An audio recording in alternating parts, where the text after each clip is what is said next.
అన్న నమస్తే అన్న. నమస్తే బ్రదర్. అన్న ఇప్పుడు చూసుకుంటే చంద్రబాబు నాయుడు గారు పేదల ఆకలి తీర్చడం కోసం అన్నా క్యాంటీన్లు మళ్ళీ తిరిగి ఓపెన్ చేశారు. గతంలో చంద్రబాబు నాయుడు గారు ఓపెన్ చేస్తే ఈ జగన్మోహన్ రెడ్డి అన్నా క్యాంటీన్లు మొత్తం ధ్వంసం చేశాడు. అంటే పేదవాడు నోటికడ కూళ్ళలాగేసాడు ఒక రకంగా చెప్పాలంటే. ఇప్పుడు చంద్రబాబు ప్రతి పేదవాడు ఆకలి గుర్తెరిగి అన్నా క్యాంటీన్లు రీఓపెన్ చేసి మళ్ళీ రీసెంట్గా ఇంకో 75 అన్నా క్యాంటీన్లు పెంచితే దీని మీద కొంతమంది దుష్ప్రచారాలు ఏంటంటే అన్నం చివుడిపోతుంది, సరిగ్గా పట్టించుకోవట్లేదు, మెయింటెనెన్స్ సరిగ్గా లేదు, తర్వాత అదేంటి తిన్న ప్లేట్లు ఆ నీళ్ళతోనే మళ్ళీ కడిగేసి అయ్యే ప్లేట్లలో పెడతానని చెప్పి రకరకాలుగా దుష్ప్రచారాలు చేస్తున్నారన్న. ఇలాంటి వారికి ఒక సామాన్య మానవుడు మీరు ఏం సమాధానం చెప్తారన్న? అంటే నాకు ఒక సామెత గుర్తొచ్చిందండి. అమ్మ పెట్టదో అడుక్కో తినేవదని ఒక సామెత ఉంది. అండ్ ఇంకోటి కూడా ఉంది, అది మరీ మొరటగా ఉంటుంది, అది చెప్పుకోవడానికి కూడా చండాలంగా ఉంటుంది. సో వీళ్ళ పరిస్థితి ఏంటంటే తిన్నా కంచంలోనే విసర్జించే టైప్ అనమాట వీళ్ళు బెటరు, పెట్టేవాళ్ళకి పడి ఏడవడం. మన సర్వసాధారణ మనిషితత్వమే అంతా.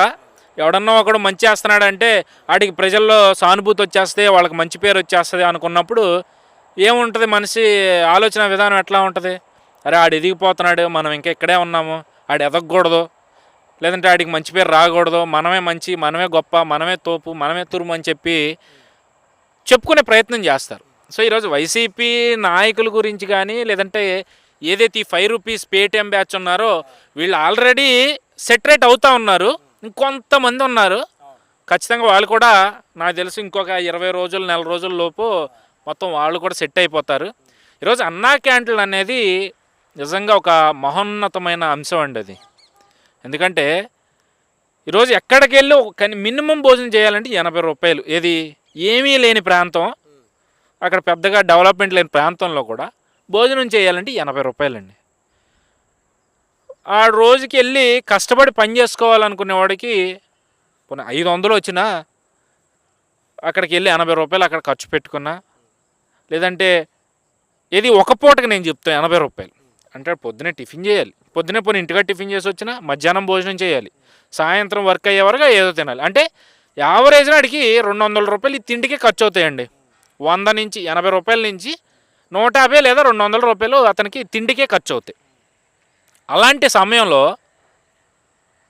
అంటే పని ఉందనుకో, సరే 200 కాకపోతే 300 ఉన్నా సరే ఖర్చు పెట్టుకుని వాడు ఏదోటి సరే ఏమీ లేనప్పుడు ఏం చేస్తాడు, తినాలి కాబట్టి, కడుపు నింపుకోవాలి కాబట్టి, ఎంత కష్టపడినా దానికోసమే కాబట్టి 200 అయినా 300 అయినా ఖర్చు పెట్టుకుని తింటాడు పని ఉన్న రోజున. మరి పని లేనప్పుడు ఏంటాడు పరిస్థితి? గత ప్రభుత్వం జరిగింది అదే కదా. ఈరోజు రాష్ట్రంలో కావచ్చు, ప్రధానంగా మన రాష్ట్రం గురించే మాట్లాడుకుందాం, ఎన్నో రంగాలు ఇసుక మీద ఆధారపడి ఉన్నాయండి. అలాంటి ఇసుకని ఎంత ఇబ్బంది పెట్టారో, ఆ రేట్లు పెంచడం కావచ్చు, లేదంటే ఇసుక దొరకని సందర్భాల్లో ఆల్టర్నేటివ్ పనులు కల్పించలేక, లేదంటే వాళ్ళకి ఏదైనా మంచి చేయాలన్న ఆలోచన కూడా లేక వాళ్ళని ఎన్ని ఇబ్బందులు పెట్టారో మనం గతంలో ఏదైతే భవన నిర్మాణ కార్మికుల నోటి నుంచే విన్నాం. పని లేదు, తిందామా అంటే జేబులో రూపాయి లేదు. అలాంటి సమయంలో ఎవరైనా ఏం ఆలోచిస్తారండి? తక్కువగా ఎక్కడ దొరుకుతుంది, పోనీ 5 రూపాయలకి కాకపోతే నువ్వు 10 రూపాయలకి పెట్టు, 10 రూపాయలు కాకపోతే 20 రూపాయలకి పెట్టు. నువ్వు పెట్టలేదు, ఉన్న అన్నా క్యాంటీన్లో కుంభకోణం జరిగిందని చెప్పి 5 ఏళ్ళు కాలక్షేపం చేసేసి దాని గురించి తేల్చలేదు, పక్కన పడేసాం. ఆఖరికి ప్రతిపక్షంలో ఉన్నా సరే వాళ్ళే అన్నా క్యాంటీన్లు సొంత డబ్బులతో అన్నా క్యాంటీన్లు పెట్టుకుని ప్రజల్ని, ఆ భవన నిర్మాణ కార్మికులను ఆదుకున్న పరిస్థితి. ఈరోజు అధికారంలోకి వచ్చారు. మీరు ఏదైతే విధ్వంసంతో స్టార్ట్ చేసిన అంశాలు ఉన్నాయో వాటిలో అన్నా క్యాంటీన్లు కూడా ఒకటి. ఎన్ని అన్నా క్యాంటీన్లు వీళ్ళు జేసీబీలతో కావచ్చు, మనుషులతో కావచ్చు కూల్చేశారండి గతంలో. నువ్వు కూల్చిన చోటే మళ్ళీ వాళ్ళు నిర్మించారు, అక్కడే మళ్ళీ భోజనాలు పెడతా ఉన్నారు. 3 పూట్ల 5 రూపాయలకి ఎక్కడన్నా టిఫిన్ దొరుకుతుందండి ఈ రోజుల్లో? 5 రూపాయలకి ఎక్కడన్నా భోజనం దొరుకుతుందా? 5 రూపాయలకి ఎక్కడన్నా డిన్నర్ దొరుకుతుందా? ఎక్కడా లేదు. ఒక గొప్ప వేదికను ఏర్పాటు చేసి పేదవాళ్ళ కోసం వాళ్ళ కడుపు నింపడానికి అన్నా క్యాంటీన్ పెడితే అన్నం జీవుడిపోయింది, లేదా అందులోనే నచ్చక చేతులు కడుగుతున్నారు. నువ్వు పెట్టవు, పెట్టినోడికి బడి ఏడుస్తావు. నచ్చినా నచ్చకపోయినా, నచ్చలేదనే కాన్సెప్ట్ లేదండి. నేను కూడా అంటే రోజు వెళ్ళి తినకపోయినా అప్పుడప్పుడు ఎప్పుడన్నా టెస్ట్ చేయడం కోసం, నేనేదో తోపు తురుమునని కాదు, బట్ జనాలు పెడుతున్నారు కదా, నిజంగా వీళ్ళు క్వాలిటీ ఇస్తున్నారా లేదా అని చెప్పి టెస్ట్ చేయాలన్న ఆలోచనతో ఎప్పుడో ఒకసారి తిన్నాను, చాలా అద్భుతంగా ఉంది ఆ రోజు. అండ్ నా స్నేహితులు ఉన్నారు మీడియాలో పనిచేసే వాళ్ళు కొంతమంది, ఎప్పుడన్నా వాళ్ళకి సమయం దొరక్క అన్నా క్యాంటీన్లో తిన్న రోజున నిజంగా 5 రూపాయలకి చాలా గొప్పగా పెడుతున్నారన్న మాటలు కూడా నేను విన్నాను. సో మరి వీళ్ళు ప్రచారం ఎలాంటి దుష్ప్రచారం చేస్తూ ఉన్నారంటే, నువ్వు పెట్టొచ్చి ఆ దుష్ప్రచారం చేసేవాడు ఎవడున్నాడో ఈ పేటీఎం బ్యాచ్, నీ జేబులో రూపాయి నువ్వు తీయు, ఎవడో ఇచ్చే 5 రూపాయల కోసం కక్కుర్తిపడి ఇలాంటి పనికిమాలిన దుష్ప్రచారాలు చేస్తూ నోటికాడ కూడి తీసే ప్రయత్నం, ప్రజల్లో దుష్ప్రచారం చేసేసి అస్సలు పదవి లేకపోతే అధికారం లేకపోతే వీళ్ళు నిమిషం కూడా బతికేలా కనిపించట్లేదే. 6 నెలలు అయింది, 6 నెలలు ఎన్ని దుష్ప్రచారాలు చేశారండి. ఆఖరికి అన్నా క్యాంటీన్ మీద మళ్ళీ తిరిగి పడతా ఉన్నారు. 5 ఏళ్ళు మీరు చేయలేకే కదా, ఆ అన్నా క్యాంటీన్లు ఇవ్వలేదనే కదా ప్రజలు బాధపడి వాళ్ళ కడుపు మీద కొట్టారనే కదా ఈరోజు మీకు ఇలాంటి దుస్థితి కల్పించింది.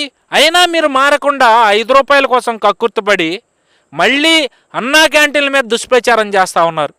ఇప్పటికే 200 పైగా అన్నా క్యాంటీన్ని ఓపెన్ చేశారు. రేపు గణతంత్ర దినోత్సవం తర్వాత, రిపబ్లిక్ డే తర్వాత మరిన్ని అన్నా క్యాంటీన్ని ఓపెన్ చేసే ఆలోచనలో రాష్ట్ర ప్రభుత్వం కనిపిస్తూ ఉంది.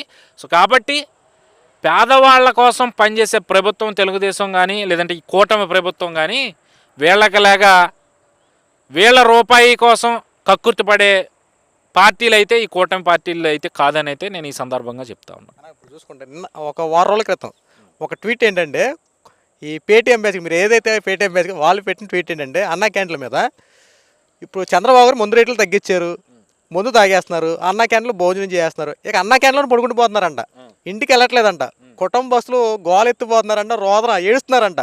మా కుటుంబ బస్సులు అందరూ, మా ఇంటి యజమానులందరూ అన్నా క్యాంటీన్లో ఉండిపోతున్నారు, ఇంటికి రావట్లేదు, అన్నా క్యాంటీన్లు మూసేయాలి అని చెప్పి ఒకడు అతి వినయంతో, అంటే ఎలా మాట్లాడుతున్నాడో ఆ మాటలు కనుక మీకు అర్థమై ఉంటుంది. సో ఇలాంటి వారికి ఎలాంటి సమాధానం చెప్తారు అంటే, ఇందాక నేను ఒక ఎగ్జాంపుల్ తీసుకొచ్చా. రోజుకి 500 సంపాదించుకున్న వాడికి ఇలా 5 రూపాయలు ఖర్చు పెట్టి తింటే ఆడికి ఒక 5 రూపాయలు ఆడి 3 పూటలు అక్కడ తిన్నా 15 రూపాయలు ఖర్చు అవుద్ది. మిగిలిన అన్ని ఖర్చులు వేసుకున్నా వాడు తాగుతాడు కాబట్టి ఇంకో 200 ఖర్చు అవుద్ది, 300 ఇంటికి తీసుకెళ్తాడు. వీళ్ళు ఏం చేశారంటే, అదే 500 సంపాదించుకునేవాడు వీళ్ళు రేట్లు పెంచడం వల్ల కొంపలు ఇళ్ళకెళ్తాం సంగతి పక్కన పెట్టండి, భార్యాబిడ్డల భవిష్యత్తు సంగతి పక్కన పెట్టండి, 300 నుంచి 400 రూపాయలు వాడు తాగడానికే ఖర్చు పెట్టేవాడు. అది నేను చెప్పాల్సిన అవసరం లేదు. గత 5 ఏళ్ళలో చాలా పర్ఫెక్ట్గా కళ్ళ కట్టినట్టు చూపించారు. ఎంతోమంది మందుబాబులు జగన్మోహన్ రెడ్డిని తిట్టకుండా తిట్టారండి. వాళ్ళ మీద కూడా ఎన్నో ఇబ్బందులు పెట్టారు, వాళ్ళని కేసులు పెట్టి ఇబ్బంది పెట్టారు.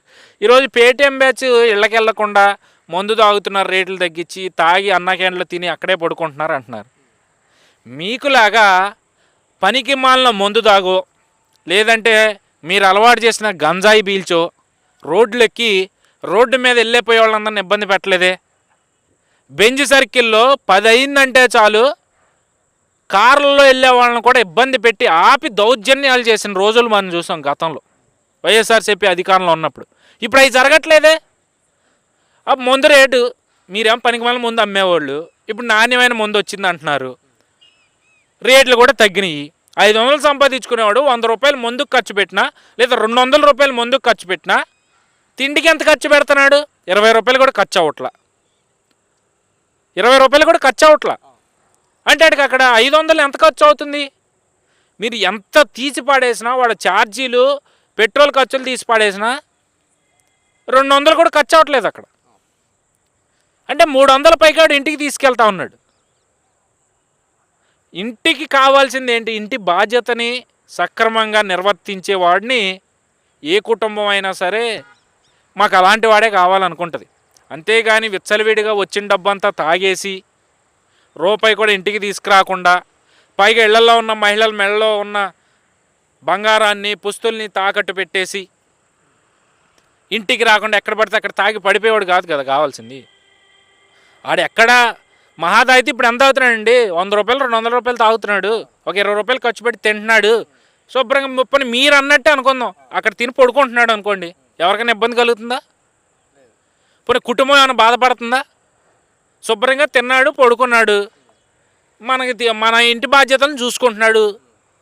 అంటే ఇంటికి వెళ్ళకుండా పడుకోవడం అనేది ఇంట్లో వాళ్ళు భయపడతారు, అది ఓకే, నేను ఒప్పుకుంటా. కానీ వీళ్ళు చెప్తున్నంత బాధ్యతారాహిత్యంగా అయితే ఇక్కడ జరగట్ల. సో ఈ పేటీఎం గాళ్ళకే అసలు వీళ్ళకి వాళ్ళు 5 రూపాయలు ఇస్తున్నారు కాబట్టి మాట్లాడుతున్నారు, కానీ నేను 10 రూపాయలు ఇచ్చాను అనుకోండి నన్ను కూడా లేపుతారు వాళ్ళు. సో వాళ్ళ గురించి మనం మాట్లాడుకోవడం వాళ్ళు ఇంకా అసలు పరమ చెత్త, వేస్ట్. థ్యాంక్ యూ అన్న.